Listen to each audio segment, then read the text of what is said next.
kita harus siap menerima. Dia kok beda? Jelas sistem tulang, sistem kerangka itu berbeda dengan sistem saraf. Berbeda lagi sistem pencernaan, berbeda lagi sistem pernapasan. Dan masing-masing itu punya tugas, punya posisi, punya kedudukan, dan nutrisi yang diterima disuplai ke sistem masing-masing dalam tubuh kita ini juga berbeda-beda. Kebutuhannya sistem kerangka berbeda dengan kebutuhannya sistem pernapasan. Sistem otot juga berbeda lagi kebutuhan nutrisinya. Kalau kita tidak dipercaya hikmat dialiri kekuatan aliran air kehidupan, oh ini tidak sama ini dengan kita ini, tidak sealiran, tidak sepaham dengan saya ini, berarti tidak mendukung saya. Sistem tulang, sistem kerangka itu tidak sama dengan sistem otot. Tetapi perlu diketahui perbedaan yang terjadi di sana justru melengkapi kekurangannya sistem otot.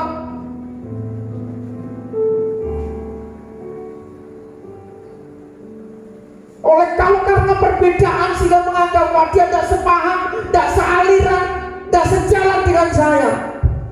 Sistem otot kalau tidak ada sistem tulang ngelimpruk tak ada nih. Dalam Tuhan Yesus Kristus, pertama-tama kami menyampaikan salam dan sejahtera di dalam kasih Tuhan kita Yesus Kristus. Para penatua, imam-imam jemaat yang ada di ruangan ini,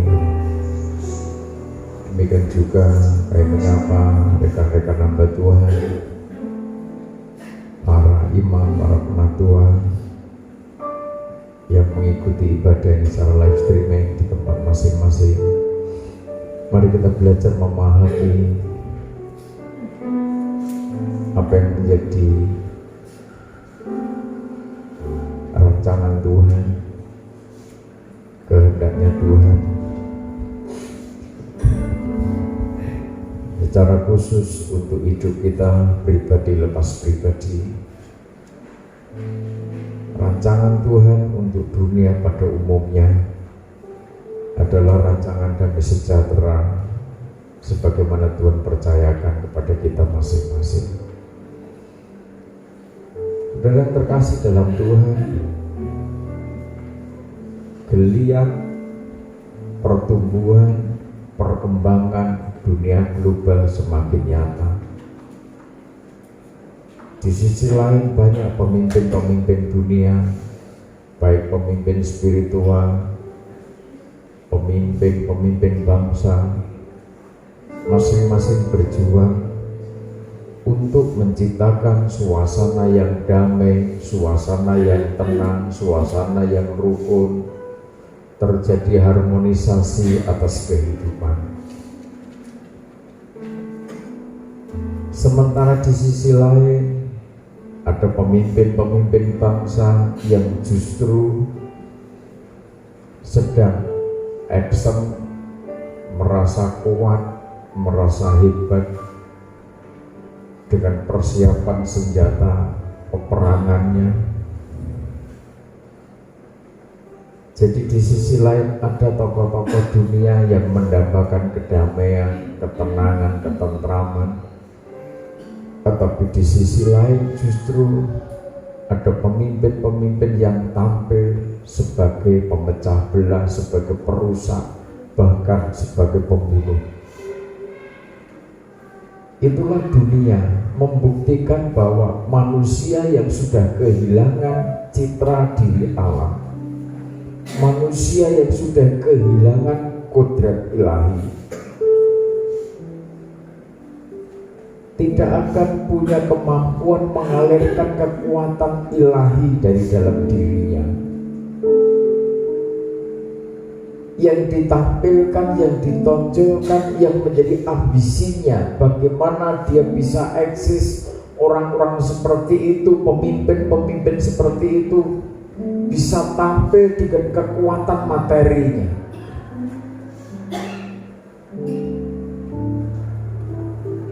Kita perlu berjaga-jaga, kita perlu waspada.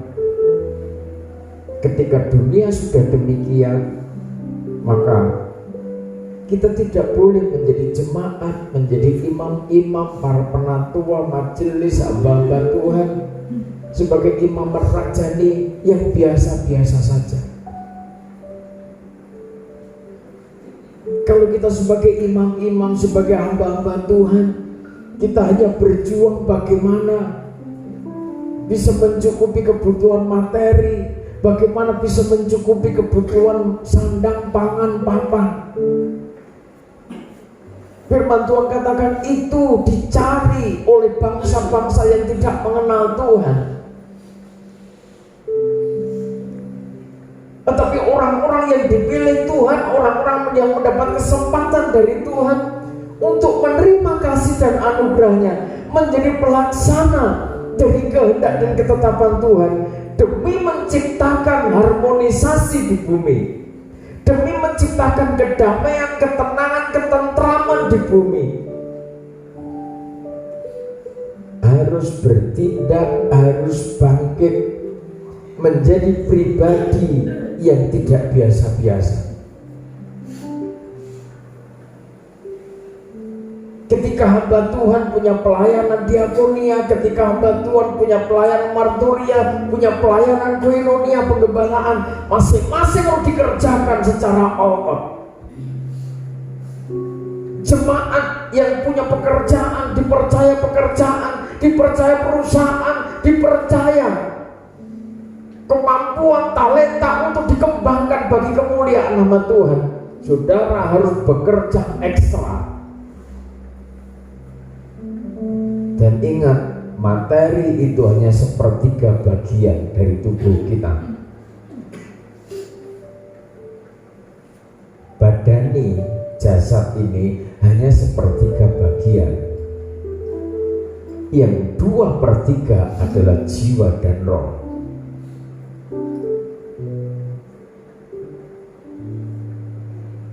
Jadi Tuhan tidak menghendaki keseimbangan. Saya katakan Tuhan tidak menghendaki keseimbangan. Apa itu imbang? Kalau ini 1 kilo, maka ini 1 kilo. Itu imbang. Betul? Betul? Tapi Tuhan tidak menghendaki keseimbangan. Sebab apa? Yang materi sepertiga,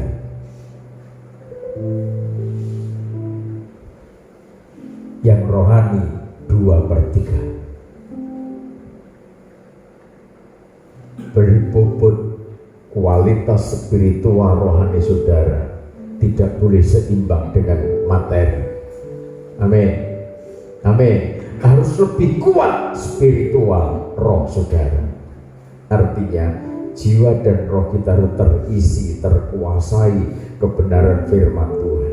Ketika jiwa dan roh kita terkuasai kebenaran firman Tuhan, maka terus yang materi itu dikerjakan, dikuasai, dikendalikan oleh jiwa dan roh saudara. Sebab kalau masih seimbang, maka akan tarik ulur. Oleh sebab itu, mari kita baca Kolose pasal 3.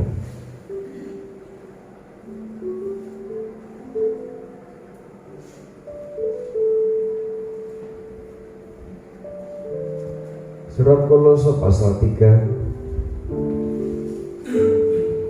mulai pertama. Kolose pasal 3 ayat yang pertama. Karena itu, kalau kamu dibangkitkan bersama dengan Kristus, carilah perkara yang di atas, di mana Kristus ada, duduk di sebelah kanan Allah.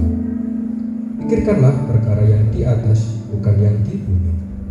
Sebab kamu telah mati dan hidupmu tersembunyi bersama dengan Kristus di dalam Allah. Apabila Kristus yang adalah hidup kita Menyatakan diri kelak, kamu pun akan menyatakan diri bersama dengan Dia dalam kemuliaan. Semua orang mendambakan kemuliaan. Tetapi kemuliaan yang ditawarkan dunia berbeda dengan kemuliaan yang disediakan oleh kerajaan Allah. Kita harus pisah-pisahkan itu. Sebab ketika kita mencari perkara-perkara yang di atas, kemuliaan yang di atas, maka saudara di bumi juga akan menerima kemuliaan.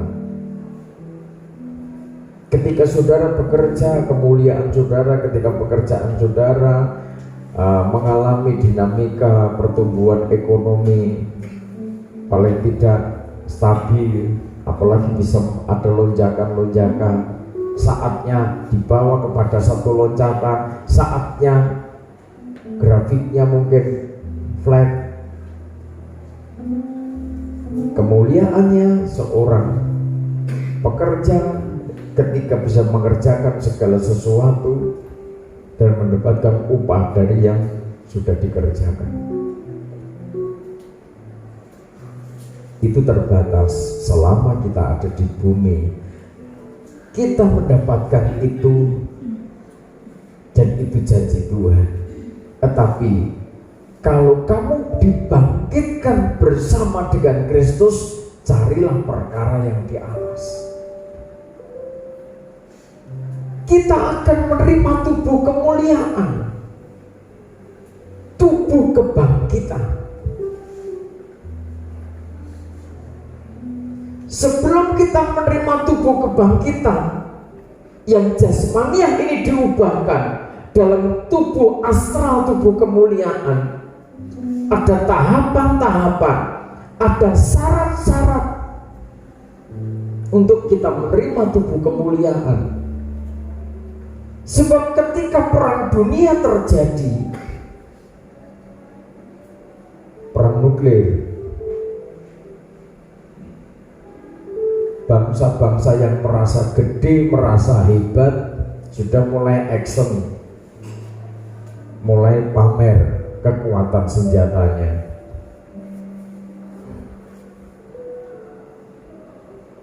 Negara-negara berkembang mungkin tidak begitu detail ngerti, mungkin kadang dibodohi oleh negara-negara yang mengatakan anti nuklir, anti senjata nuklir.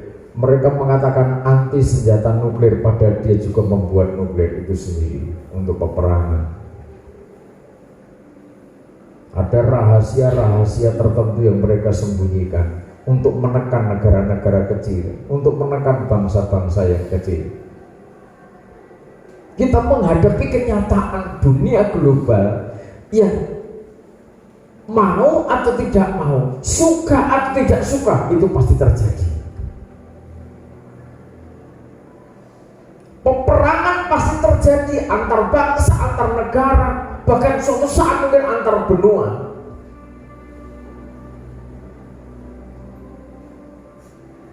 Ini perlunya kita perlu membangun tapisan imaman yang eksis. Supaya apa? Senjata nuklir, dampak dari ledakan nuklir itu tidak bisa saudara tangkal dengan senjata-senjata buatan manusia. Ketika saudara sudah berada pada tubuh astral, di mana kekuatan yang supranatural, supralogis itu keluar, muncul dari kerajaan Allah, melindungi umat pilihan Tuhan, baru itu nanti akan terwujud, itu akan nyata atas orang-orang pilihan Tuhan. Dan bagaimana menerima tubuh kebangkitan, tubuh yang astral itu? Sebab kita tidak mungkin mengatasi semuanya itu dengan selalu bersembunyi di bunker. Andai kata kita sebagai penantuan kita tidak sampai kepada peristiwa itu, bagaimana dengan anak cucu saudara? Kalau saya sampaikan ini bukan wah kok medeni menakut-nakuti, firman Tuhan mengatakan demikian. Bahkan tidak hanya Alkitab kita, Kepercayaan lain pun juga berbicara tentang hari kiamat, tentang akhir zaman, tentang munculnya Dajjal, si antikristus itu.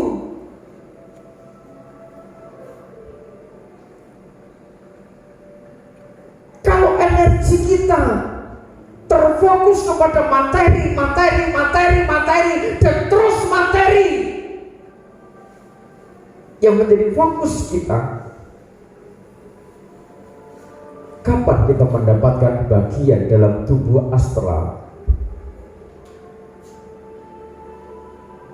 Jadi ketika sesuatu terjadi dan seakan kita tidak mampu berbuat sesuatu, ada kekuatan yang turun dari surga melindungi saudara.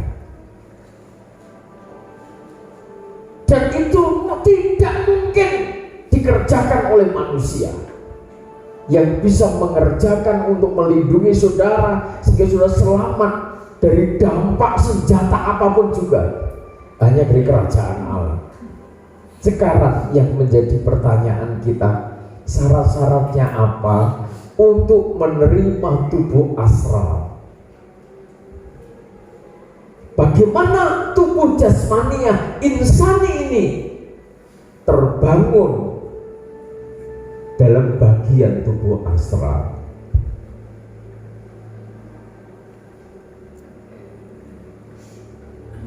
Ini yang perlu kita pahami. Makna dari penderitaan, kematian, dan kebangkitan Tuhan. Kalau kita sudah masuk ke ranah itu, maka perasaan hati saudara, pikiran saudara akan semakin tidak tergoda dengan materi. Kita akan telusuri imam-imam, hamba-hamba Tuhan, jemaat yang seperti apa, yang mendapat bagian terbangun dalam tubuh astral. Sebab ketika kita mempercayai tentang tempat khusus di mana yang sudah disediakan Tuhan, selama 3,5 tahun gereja menempati tempat itu pada pengungsian atau taman pengungsian, menyambut kedatangan Tuhan kedua kali. Dan sebelum peristiwa itu terjadi, peristiwa pengungsian terjadi, maka ada masa 3,5 tahun praaniaya. Ada penderitaan demi penderitaan, dampak dari perang dunia ketiga. Ada kemiskinan, ada perpecahan terjadi di sana di antara bangsa-bangsa di muka bumi. Sebab itu bagaimana kita menyikapi itu semua, menyikapi isu yang terjadi atas dunia ini, atas bangsa-bangsa. Untuk menerima tubuh kebangkitan atau tubuh astral, maka ada syarat-syarat yang harus kita pahami dan kita jalani, kita pribadikan di dalam hidup kita.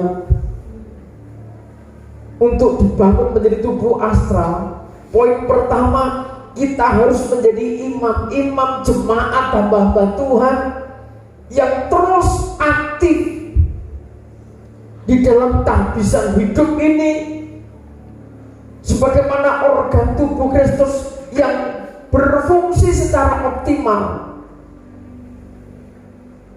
Kita ini bagian-bagian organ-organ tubuh Kristus, bagian-bagian terkecil, mungkin sel yang sangat kecil dalam bagian tubuh kita, dalam membangun tubuh Kristus itu. Tetapi sel itu aktif. Tidak ada artinya saudara berjamaah, tidak ada artinya sebagai penantuan, tidak ada artinya disebut sebagai imam-imam, tetapi tidak pernah aktif.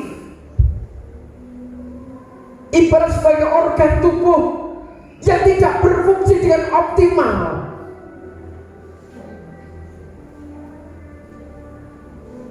Maka ketika itu terjadi, maka Tuhan akan membangun, Tuhan akan menetralisir, Tuhan akan membenahi, Tuhan akan membangun, Tuhan akan membangkitkan yang tidak optimal, yang tidak maksimal, yang tidak sungguh-sungguh, yang mungkin ada yang setengah-setengah melayani atau ragu-ragu melayani.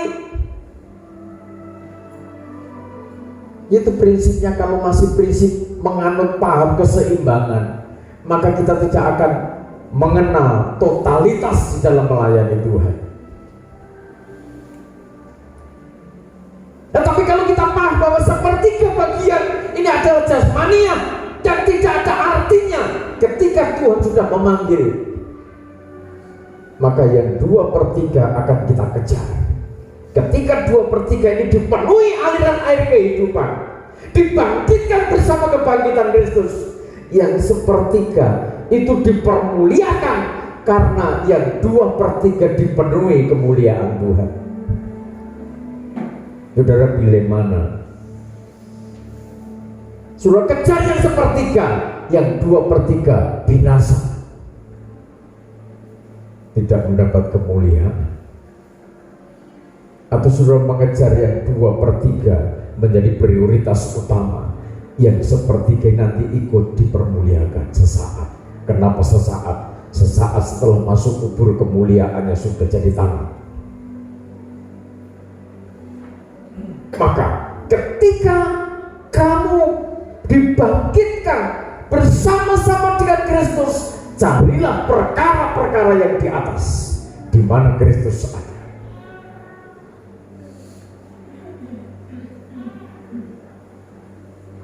Jangan ada di antara kita yang pasif sebagai organ tubuh Kristus. Makanya sekecil apapun yang bisa saudara buat untuk melayani Tuhan, kerjakan itu. Laksanakan itu semua dengan hati yang lembut, dengan sukacita, dengan kerelaan. Dan tentunya imam-imam yang melayani, yang aktif, itu tentunya imam-imam jemaat yang menjalani tugas imamat itu dengan taat, dengan setia. Ketaatan dan kesetiaan itu bagian yang tidak terpisahkan dari imamat kita. Kalau kita sudah mengejar yang 2/3, apapun harga yang harus kita bayar untuk kemuliaan nama Tuhan, maka kita siap serahkan itu untuk Tuhan. Tetapi di sisi lain, ketika yang 2/3 ini kosong, banyak orang punya harta, benda dan lain sebagainya, yang 2/3 ini kosong. Maka ketika menghadapi persoalan demi persoalan, ada istilah pendeta tersinggung, ada istilah tua-tua tersinggung, majelis tersinggung, jemaat tersinggung, perasaannya jadi sakit sehingga tidak mau melayani Tuhan.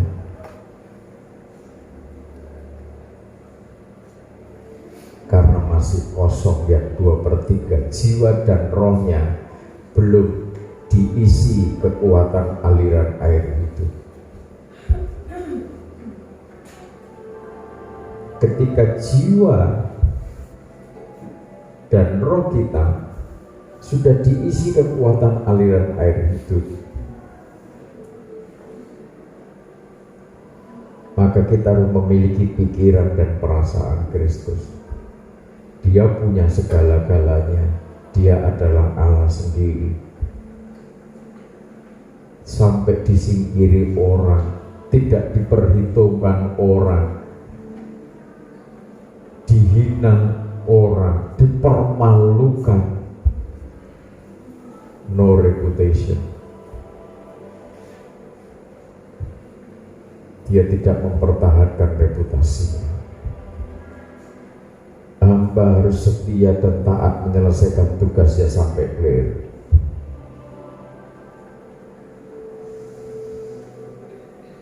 Banyak orang bisa berkorban harta, banyak orang bisa mengorbankan uangnya, untuk melayani Tuhan demi penyelenggaraan acara demi acara, demi pengadaan fasilitas sarana prasarana untuk penyelenggaraan peribadatan dan lain sebagainya. Tetapi hatinya, jiwanya tidak mau tersentuh firman. Seakan menjadi raja, seakan menjadi seorang ratu yang tidak bisa disentuh, tidak bisa ditegur, apalagi dicambuk oleh firman. Kenapa manusia jadi kehilangan kiblat? Kenapa manusia yang namanya hamba? Kenapa manusia yang punya predikat imam-imam justru hatinya jauh dari Tuhan?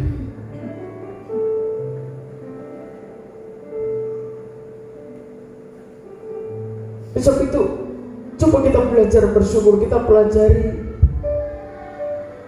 orang-orang yang menerima, melihat, menyaksikan kemuliaan Tuhan, menyaksikan bagaimana tubuh jasmani itu diubahkan dalam tubuh astral,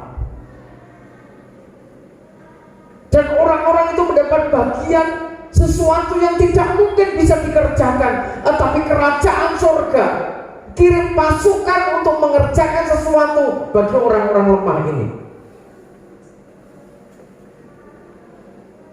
Mari kita buka perempuan-perempuan yang melayani Yesus. Injil Lukas pasal 8. Injil Lukas pasal 8. Orang-orang yang menerima tubuh kemuliaan adalah orang-orang yang setia, orang-orang yang taat, melayani, terlibat dalam misi. Ayat 8, pasal 8 ayat 1 sampai yang ketiga, maksud saya, perempuan-perempuan yang melayani Yesus. Tidak lama sesudah itu Yesus berjalan berkeliling dari kota ke kota dan dari desa ke desa, memberitakan Injil Kerajaan Allah. Misi pemberitaan Injil Kerajaan Allah disampaikan dari kota ke kota, di desa ke desa. Ke-12 muridnya bersama-sama dengan dia. Terus, dan juga beberapa orang perempuan yang telah disembuhkan dari roh-roh jahat atau berbagai penyakit, yaitu Maria yang disebut Magdalena yang telah dibebaskan dari 7 roh jahat, Yohana istri Kusa bendahara Herodes, Susana, dan banyak perempuan lain. Perempuan-perempuan ini melayani rombongan itu dengan kekayaan mereka. ketika misi pemberitaan Injil Kerajaan Allah sedang bergerak, misi kegerakan pemberitaan Injil Kerajaan Allah bergerak, dinamika misi itu terus mengalami pergerakan. Maka ada orang-orang khusus yang sudah mendapat bagian di dalam anugerah Tuhan. Ada tim khusus yang ambil bagian di dalam kegerakan misi itu. Ini tim kaum wanita. Dan kita tahu tim ini terbentuk bukan dari orang-orang yang berhasil secara spiritual. Tim kaum wanita ini adalah orang-orang yang sudah dibebaskan, sudah mendapatkan anugerah, mendapatkan kebangkitan, pertolongan Tuhan dari berbagai persoalan hidupnya. Maria Magdalena pernah dirasuk 7 roh jahat. Perempuan yang lain ada yang terikat dengan materi sebagai perempuan matre, terikat, terjebak dengan materinya. Dan banyak latar belakang dari perempuan-perempuan ini yang sangat tidak mungkin bisa mendekat kepada Tuhan karena kondisinya yang tertindas oleh penyakit, oleh roh jahat. Demikian juga oleh kekuatan lain di mana perbudakan harta itu menguasai dirinya. Saudara, kalau orang itu sudah terkuasai materi, terkuasai harta,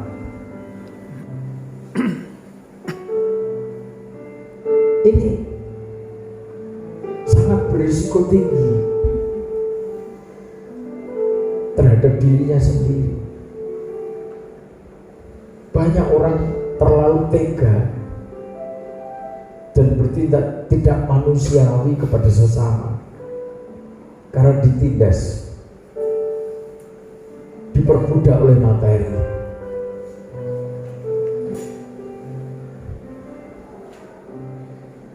Kalau sudah berbicara rupiah, hanya urusan rupiah beberapa duit mungkin, itu bisa pertengkarannya sepanjang masa.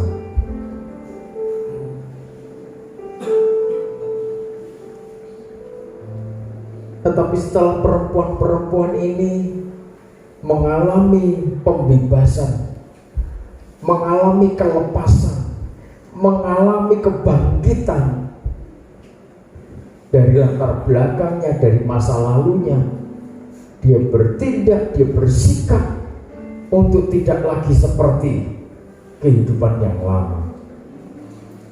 Maka perempuan-perempuan itu melayani rombongan misi itu dengan kekayaan.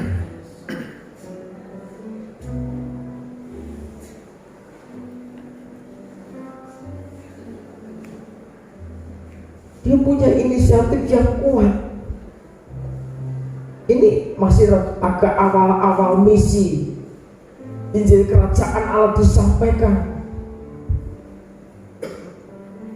Kita lihat nanti perjalanan perempuan, perjalanan tim ini seperti apa. Bangun tim itu gampang, tetapi ketika sudah jalan ada persoalan dengan persoalan. Apalagi kalau persoalan itu dari perasaan, personal, egosentris. Kalau mau ya begini, tidak mau ya sudah.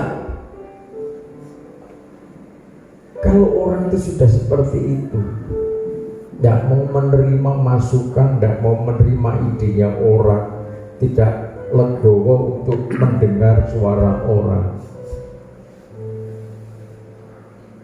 sulit untuk maju. Kita perlu tahu tubuh kita ini eksis, terbangun dari berbagai sistem, dan masing-masing sistem ada perbedaan yang cukup kontras. Kita harus paham, membangun gereja sebagai organisme tubuh Kristus, kita harus betul-betul paham, teliti, cermat, jeli.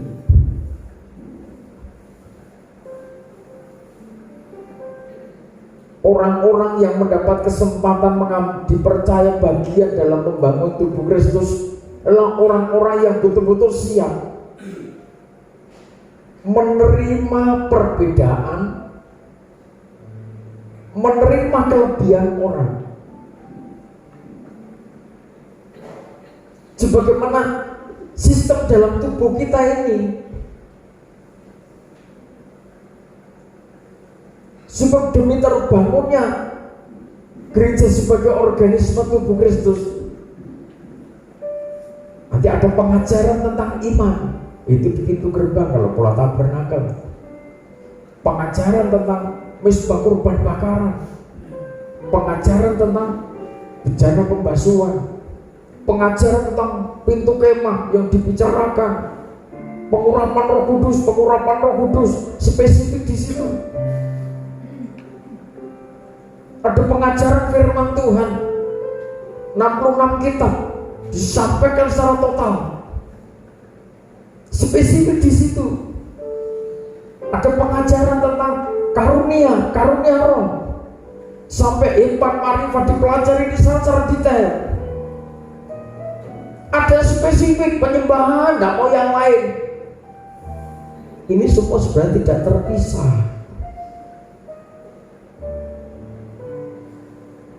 Pengajaran tentang kasih, aliran-aliran air kehidupan, ada spesifik mempelajari tentang itu. Kekuatan dari pengajaran firman Allah sepenuh, dari pengurapan Roh Kudus, dari kepelitaan, masing-masing nanti akan sinkron.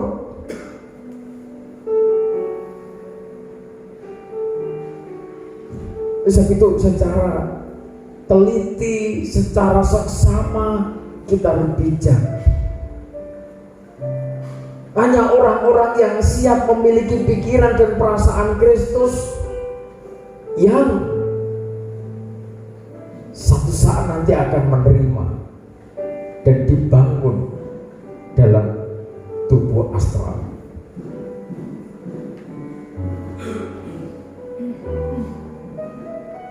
Kita harus siap menerima. Dia kok beda? Jelas sistem tulang, sistem kerangka itu berbeda dengan sistem saraf.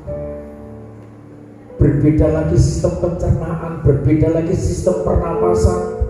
Dan masing-masing itu punya tugas, punya posisi, punya kedudukan, dan nutrisi yang diterima disuplai ke sistem masing-masing dalam tubuh kita ini juga berbeda-beda. Kebutuhannya sistem kerangka berbeda dengan kebutuhannya sistem pernapasan. Sistem otot juga berbeda lagi kebutuhan nutrisinya. Kalau kita tidak dipercaya hikmat dialiri kekuatan aliran air kehidupan, oh ini tidak sama ini dengan kita ini, tidak sealiran, tidak sepaham dengan saya ini, berarti tidak mendukung saya. Sistem tulang, sistem kerangka itu tidak sama dengan sistem otot. Tetapi perlu diketahui perbedaan yang terjadi di sana justru melengkapi kekurangannya sistem otot.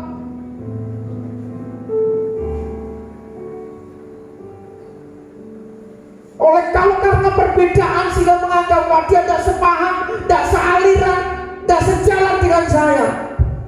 Sistem otot kalau tidak ada sistem tulang, ngelimprut tak ada nih, tak ngelimprut, ngelimprut hilangkan, cari kain apa lempar, karena tidak ada tulangnya. Mau seperti itu, mau bergerak dia coba. Makanya hati-hati, mohon kemurahan Tuhan. Kalau saudara mungkin ada yang merasa tataran saudara sudah berada pada wah aku sudah punya makrifat, karunia iman, iya rasa kakek ngomong, jalani.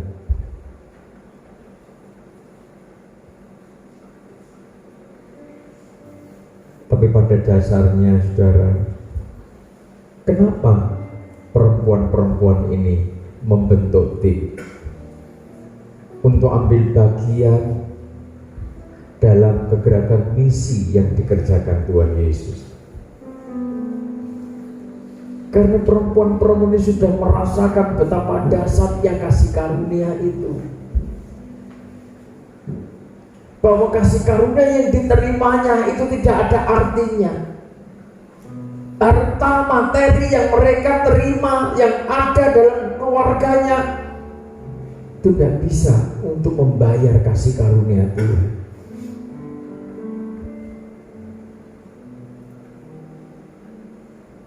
Maka kita tidak perlu berlambat-lambat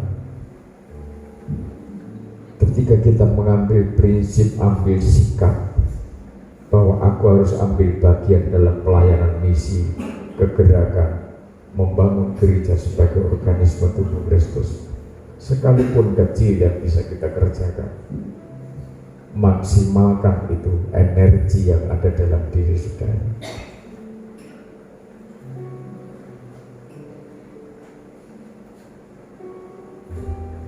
Perempuan-perempuan ini dengan aktif mereka justru tidak semakin surut kekuatannya. Demikian pun di dalam membangun tubuh Kristus, pengajaran sumber aliran air hidup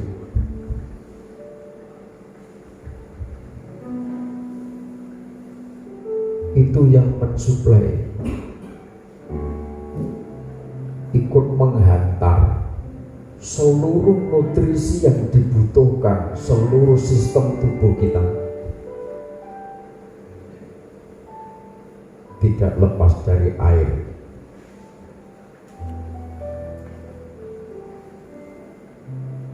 Sampai organ yang terkecil dalam tubuh kita pasti teraliri kekuatan air.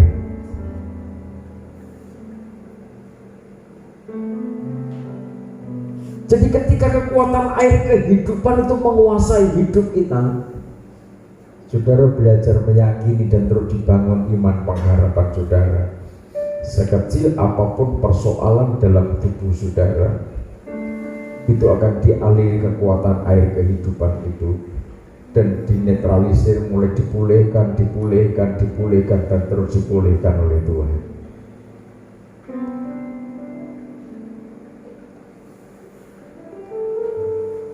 Bahkan tulang-tulang kering dikatakan di lembah,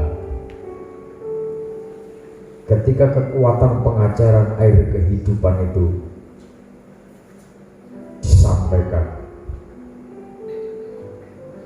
nubuat itu disampaikan, diperkatakan, maka tulang-tulang kering di lembah itu akhirnya bisa bergerak, menyatu dalam posisinya masing-masing. Tumbuh urat otot terus sampai terbentuk menjadi sebuah pasukan yang kuat, yang gagah.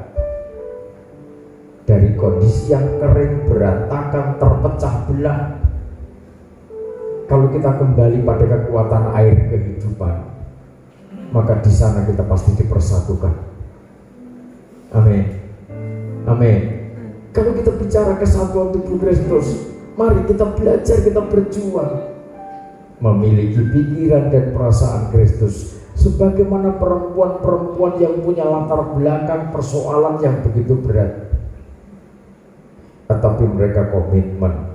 Sesaat mereka dibebaskan, mereka tidak mau kembali lagi terjerat dengan penderitaan, dengan kekuasaan iblis, dengan otoritas iblis dalam dirinya. Maka dia melayani Tuhan dengan sukacita, membentuk tim, melayani kegerakan misi itu dengan materi, dengan hartanya. Saudara, ini perlunya kelembutan hati. Seringkali kita berpikir mungkin ketika bicara harta, dipikirnya hanya zaman sekarang. Dari sejak zaman dulu,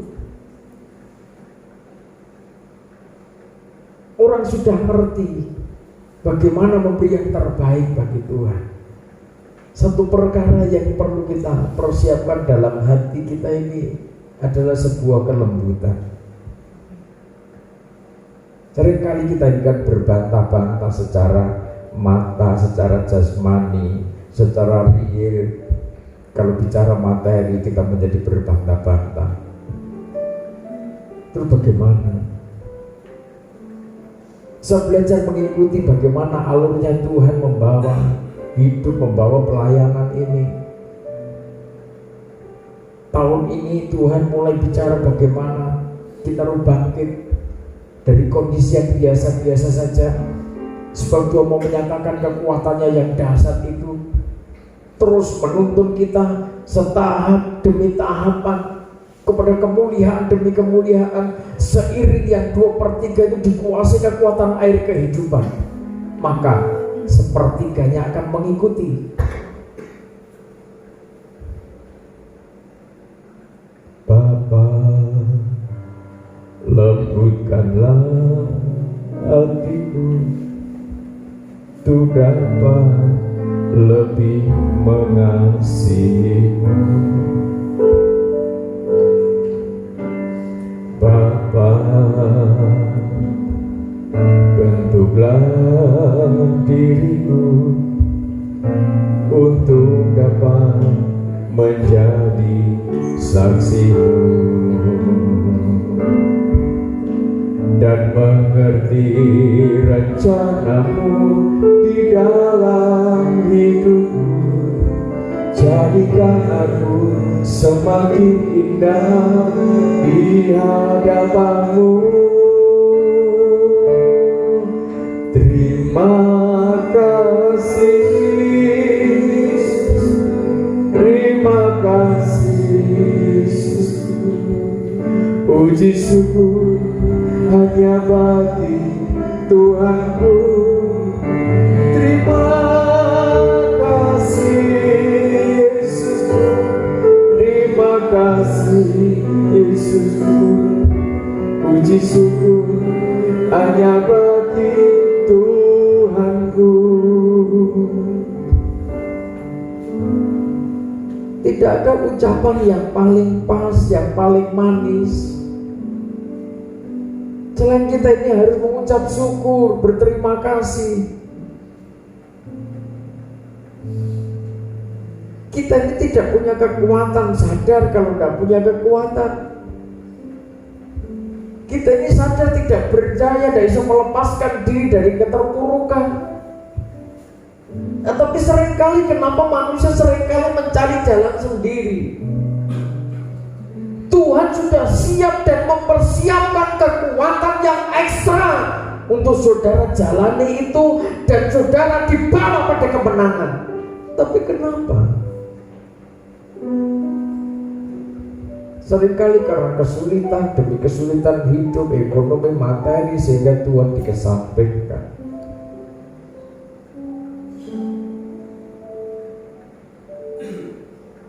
Coba hati-hati kita melayani Tuhan, hati-hati kita beribadah kepada Tuhan, belajar dengan takut kepada Tuhan, belajar dengan setia, dengan taat.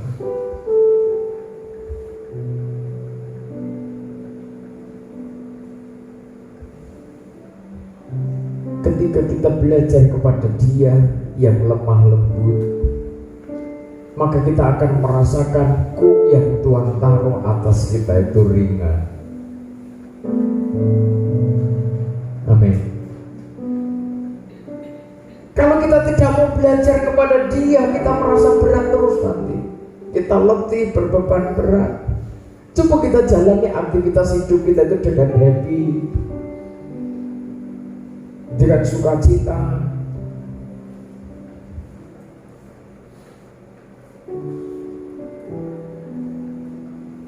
Gembala bersama tim kecil yang ada berusaha bagaimana memaksimalkan energi yang ada, sementara harus bagaimana terus bergerak mengelola yayasan sumber aliran air hidup.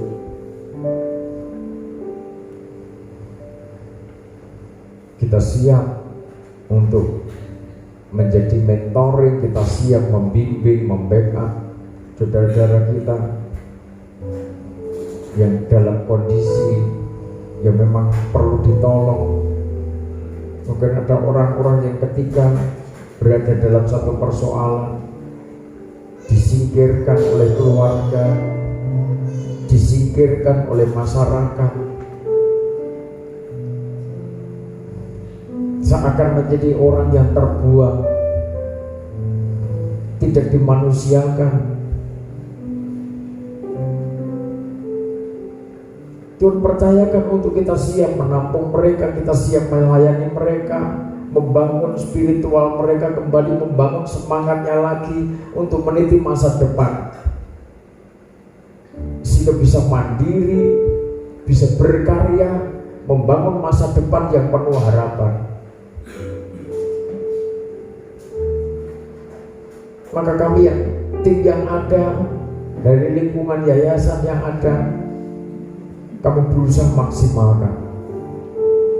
Ada diakonia yang sudah mulai dirintis, bidang agro, di bidang-bidang yang lain. Kerjakan dengan sukacita. Ya kalau ke ladang itu enak, mobil bisa masuk, KRL ladang itu, tim harus berjuang. Dan saya tidak cuma bicara, saya ikuti bersama tim, saya terjun langsung ke ladang itu. Kalau sepeda tidak bisa masuk karena hujan deras, licin jalannya, jalan kaki kurang lebih 2 kilo dari perkampungan, kurang lebih 2 kilo jalan kaki.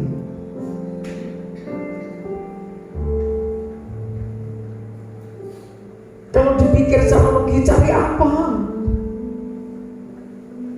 Kenapa menciptakan penderitaan baru? Kenapa menciptakan kesusahan baru atas tim? Bukan. Kami sukacita menjalani itu semua. Sekecil apapun yang bisa kami kerjakan untuk membangun jiwa-jiwa, membangun orang-orang yang lemah, yang Tuhan percayakan untuk kita support, untuk kita semangati. Bahkan ketika ada anak-anak muda, generasi muda yang mungkin belum punya pekerjaan, mau membangun mentalnya, ngelamar pekerjaan di perusahaan persaingannya banyak, tidak diterima. Kenapa tidak bertani, bercocok tanam? Saya katakan, mari bersama-sama. Selamat datang di Yayasan Sumber Aliran Air Hidup.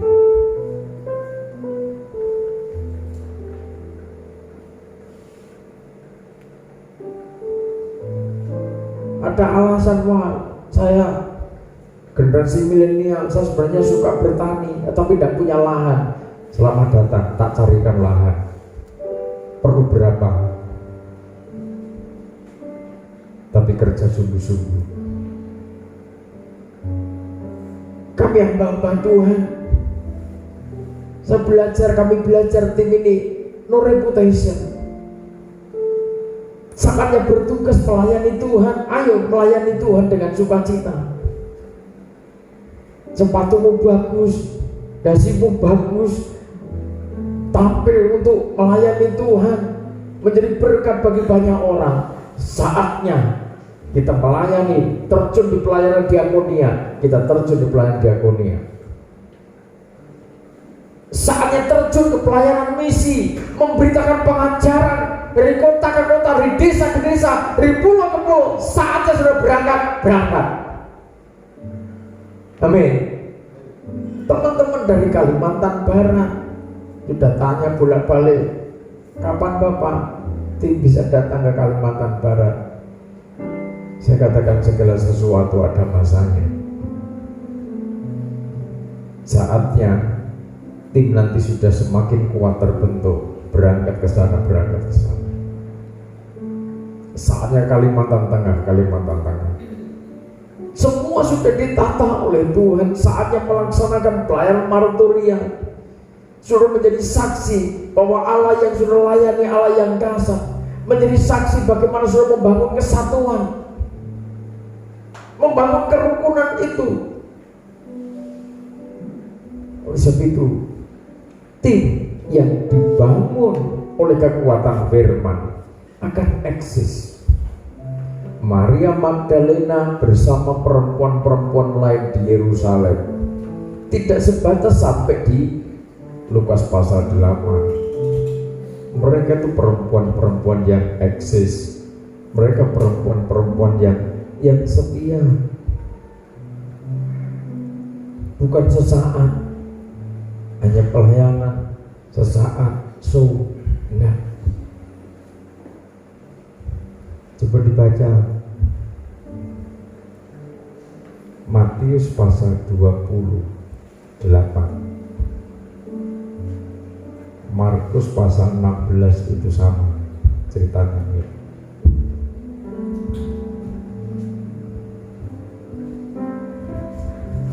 Matius pasal 28. Setelah hari Sabat lewat menjelang menyingsinya fajar pada hari pertama minggu itu, pergilah Maria Magdalena dan Maria yang lain menengok kubur itu. Maka terjadilah gempa bumi yang hebat, sebab seorang malaikat Tuhan turun dari langit dan datang ke batu itu untuk menggulingkannya lalu duduk di atasnya. Wajahnya bagaikan kilat dan pakaiannya putih bagaikan salju. sampai situ dulu. Dalam perjalanan, kalau sudah baca Markus pasal 16, perempuan-perempuan itu bicara satu sama lain. Siapa yang akan menggulingkan batu besar itu bagi kita? Mereka tidak ngerti.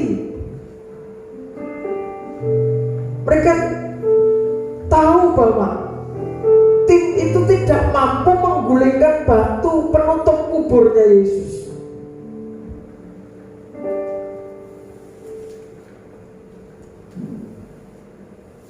Berbicara satu sama lain. Sementara perempuan-perempuan ini membawa rempah-rempah. Perempuan-perempuan ini membawa minyak untuk meminyaki kaki Yesus, jasadnya Yesus. Orang-orang yang eksis pilihan Tuhan itu seperti ini. Seakan menghadapi kematian, menghadapi kondisi situasi yang tidak mungkin dia yakini bahwa Yesus bangkit. Tetapi orang-orang yang dipakai Tuhan secara khusus, di dalam hatinya tertanam, pikirannya tertanam, pikiran dan perasaan Kristus.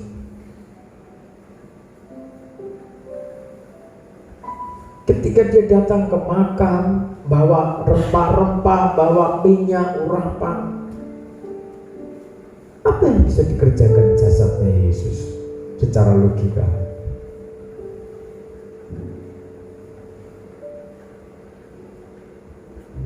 Orang yang didatangi untuk diminyaki dengan minyak narwastu jati, dengan minyak urapan, seakan sudah tidak bisa melakukan sesuatu untuk perempuan-perempuan ini.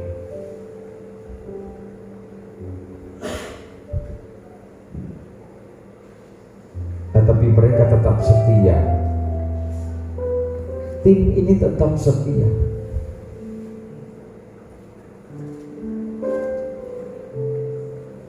Dan ketika niat hatinya yang tulus, yang murni, ini betul-betul punya integritas yang tinggi-tinggi.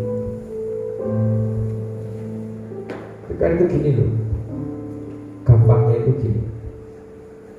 Kita ini pernah tercampak, kita ini pernah terpuruk, dan Tuhan ambil kita, Tuhan angkat kita dari keterpurukan kita, diangkat kembali, dan masih mendapat kesempatan bagian untuk ambil bagian dalam kegerakan misi Injil Kerajaan Allah.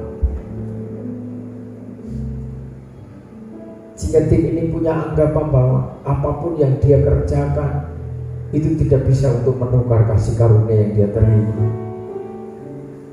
Kalau pikiran kita sudah sampai ke situ, perasaan kita sudah sampai ke situ, diibaratkan bahwa sekalipun toh Tuhan mati, sekalipun toh Tuhan tidak menolong, dia tetap membawa rempah-rempah, dia tetap membawa minyak itu untuk meminyaki jasad Yesus.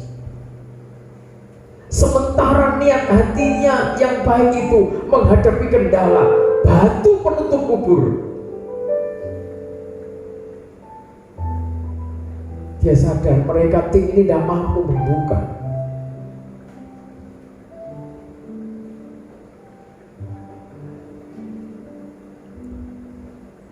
Tetapi ternyata ada malaikat turun dari langit, datang untuk menggulingkan batu.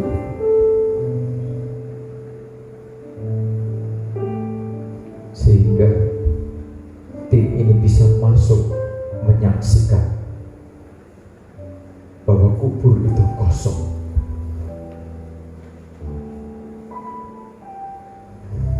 Kebangkitan itu nyata.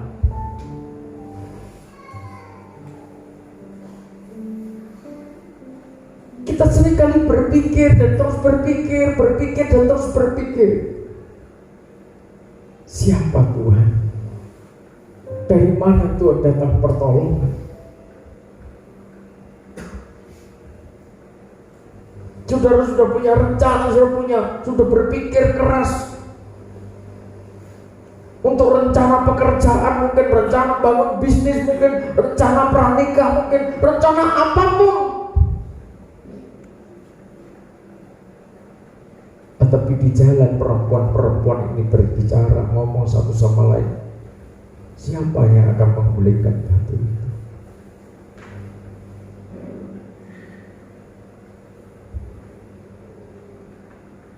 Ketika kita menghadapi persoalan yang seakan memang kita tidak mungkin,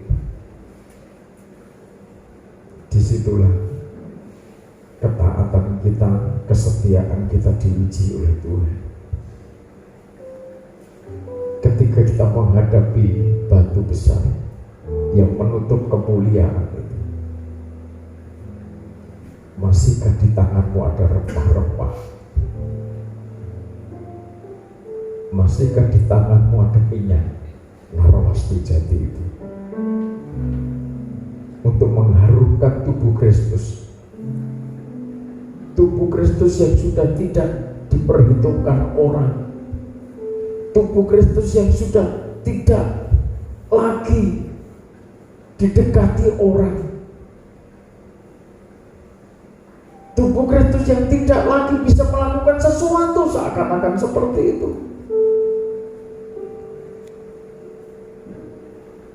Kalau kita ngikuti alur kronologi kronosnya Tuhan itu seakan-akan masuk hidupku seperti ini terus, masuk pelayanan ini seperti ini terus. Mari kita belajar ikuti alurnya Roh. Apa yang harus kita kerjakan, prioritas demi prioritas itu.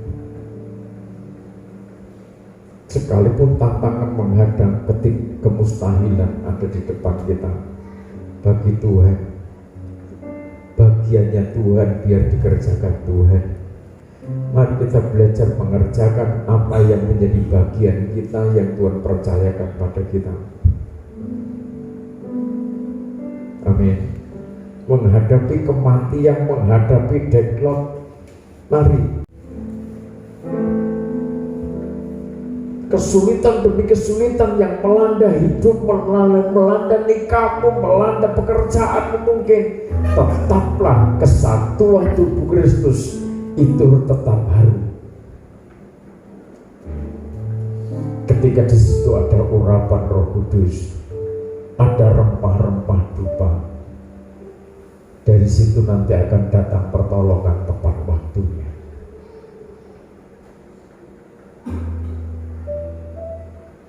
Kenyataannya kadang seringkali terjadi ketika sudah menghadapi jalan buntu menjadi panik, jadi bersungu-sungu, jadi uring-uringan, jadi marah, salahkan sana, salahkan sini.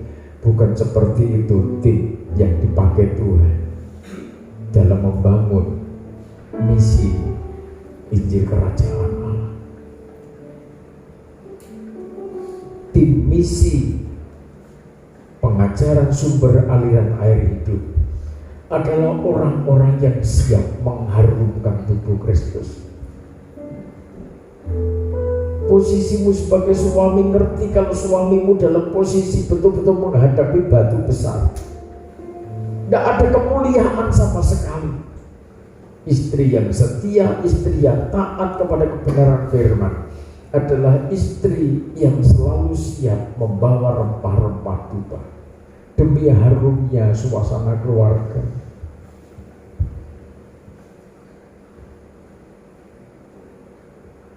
Perempuan-perempuan Yerusalem yang terbentuk menjadi tim yang solid, ngerti bahwa Tuhan yang diagungkan sedang menjalani proses menjadi teladan, menjadi contoh, membuktikan ketaatan, kesetiaannya kepada Bapa.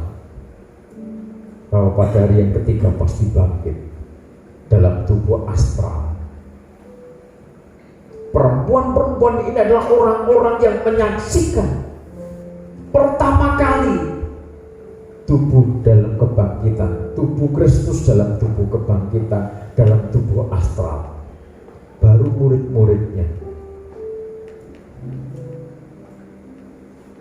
Dan perempuan-perempuan ini terus eksis.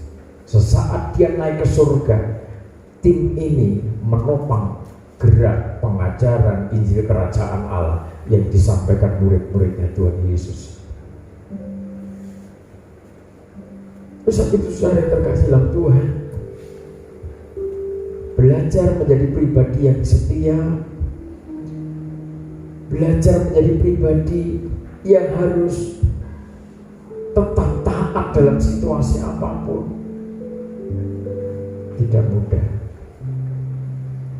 Tapi sebenarnya ada kekuatan dari surga itu yang Tuhan percayakan untuk dialirkan dalam hidup kita. Sujud di altarnya setiap saat.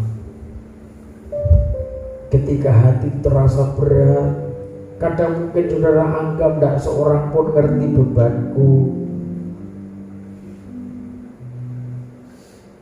Bersyukur kalau Tuhan masih ngerti, masih mau merangkul saudara.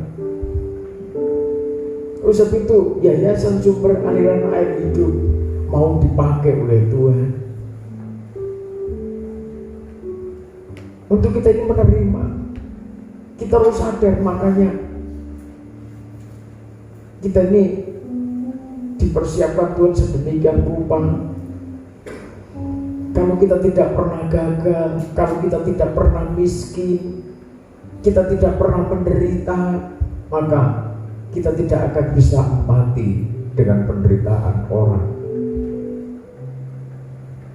Bagaimana saudara makan nasi putih dengan garam? Bagaimana saudara pernah makan nasi putih dengan kelapa diparut? Betul? Bagaimana saudara pernah makan nasi putih dengan gula merah, gula kelapa? Bagaimana saudara makan nasi putih dengan sambal? Cukup dengan sambal saja, karena memang tidak ada yang lain. Tuhan sengaja membawa situasi seperti itu. Ketika kondisimu demikian, coba belajar mengucap syukur. Tuhan masih peduli dengan saudara, Tuhan masih ngerti kondisi saudara. Makanya Tuhan mendidik kita. Bila hati terasa berat, tak seorang pun mengerti bebanku. Ku tanya Yesus, apa yang harus ku buat? Dia berfirman, mari datanglah. Dia selalu pedulikan aku. Ku datang Yesus yang pikul segala bebanku. Jangan salah bertanya. Ketika saudara dalam situasi yang seakan-akan kenapa ini terjadi Tuhan, jangan salah bertanya kepada Tuhan, apa salahku Tuhan? Kita harus sadari kita ini penuh cacat celah, kita ini penuh kelemahan. Kita datang kepada Dia ketika Dia berfirman bahwa Dia itu pedulikan hidupmu, Dia itu memperhatikan hidupmu. Sujud di altarnya, ku bawa hidupku, ku terima anugerahnya. Dia ampuniku dan bebaskanku. Dia ubah hidupku, Dia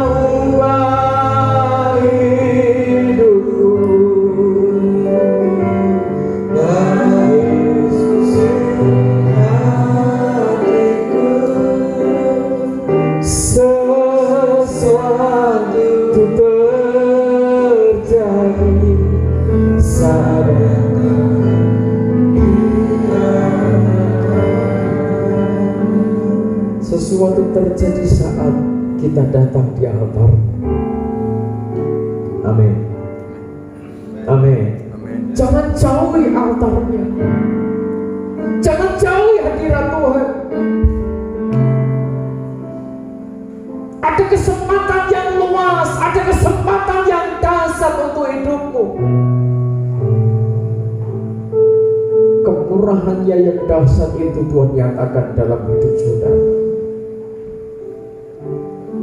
Jadilah tim yang solid. Mulai dari tim yang ada di pengurus yayasan sumber aliran air hidup, pengurus kegerakan pembangunan tubuh Kristus. Jadilah tim yang solid, jadilah tua-tua yang solid, jadilah imam-imam yang solid, jadilah generasi-generasi pemenang abadi yang siap mendekat di hadapan Tuhan. Jangan tinggalkan altarnya Tuhan. Jangan jauhi altarnya Tuhan. Sebab sesuatu terjadi ketika Tuhan berkenan atas hatimu. Ketika Tuhan berkenan atas jiwamu, sesuatu terjadi atas hidup. Jangan tinggalkan hadirat Tuhan. Tetaplah setia, tetaplah taat pada otoritas kehendaknya. Tuhan Yesus berkati.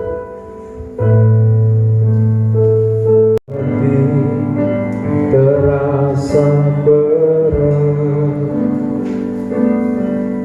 tak seorang pun mengerti beban ku tak hanya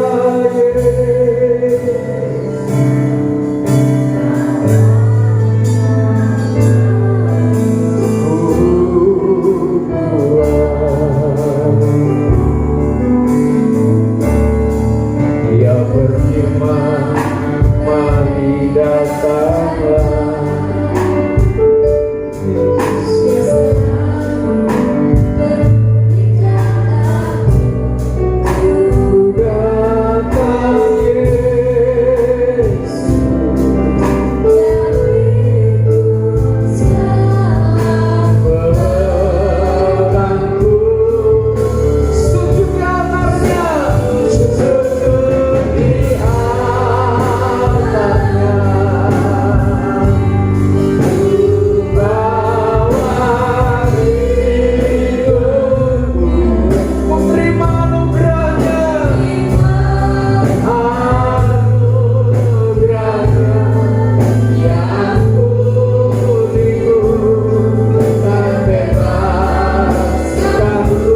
Masing-masing mempersiapkan hati,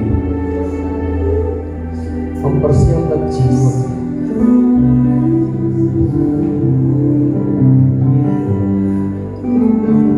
Jangan sampai ketika Tuhan melakukan sesuatu,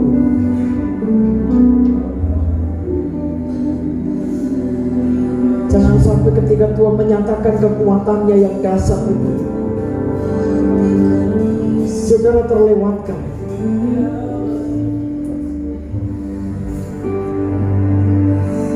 Saatnya masing-masing bangkit, saatnya masing-masing terus bertumbuh dalam dinamika roh. Yesus, di dalam kesetiaan, dalam ketaatan. Yesus, kesulitan demi kesulitan, tantangan demi tantangan yang terjadi, diizinkan Tuhan terjadi sebagai bahan penguji. Sejauh mana kesetiaanmu, sejauh mana loyalitasmu, sejauh mana eksistensimu dalam Tuhan.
dalam nama Tuhan Yesus Kristus.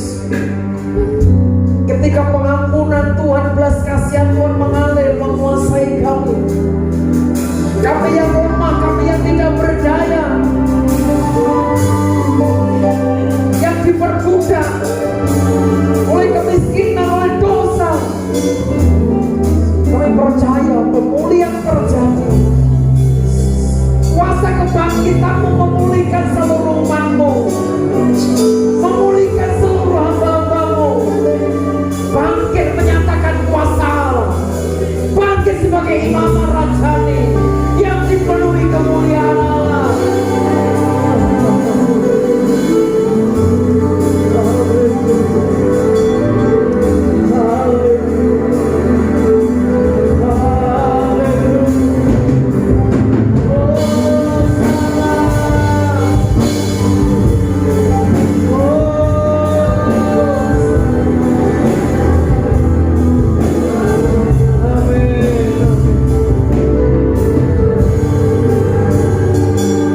sakit dijamah oleh Tuhan, mengalami pemulihan demi pemulihan yang luar biasa. Dimanapun umatmu berada, dimanapun hamba-hambamu dalam ketidakberdayaan, kami percaya kuasa kasih-Mu menjangkau mereka semua.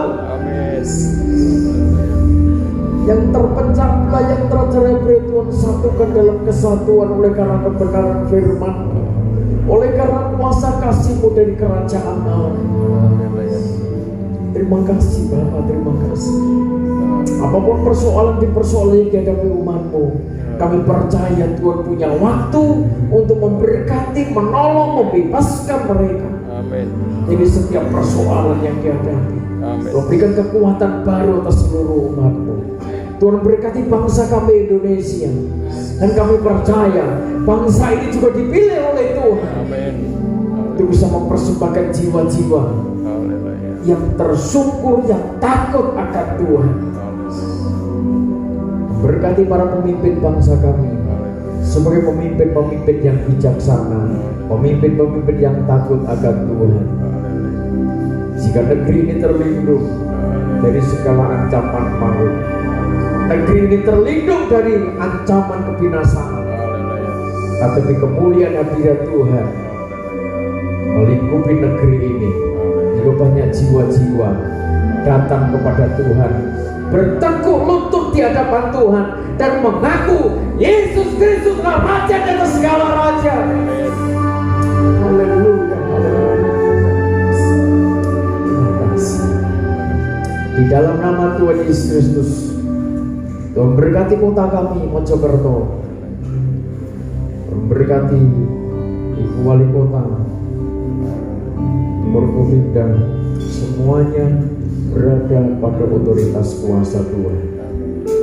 Memberkati warga kota ini, Kabupaten Mojokerto di dalam lingkup kasih Tuhan. Semua beraktivitas dalam kedamaian, dalam sukacita, dalam ketenangan. Untuk kami dapat memuliakan Tuhan, sehingga hamba-hambamu, umat-Mu yang ada di kota ini juga menjadi berkat, ambil bagian di dalam membangun kesejahteraan kota ini. Di dalam nama Tuhan Yesus Kristus kami berdoa, kami mengucap syukur atas kasih dan anugerah-Mu.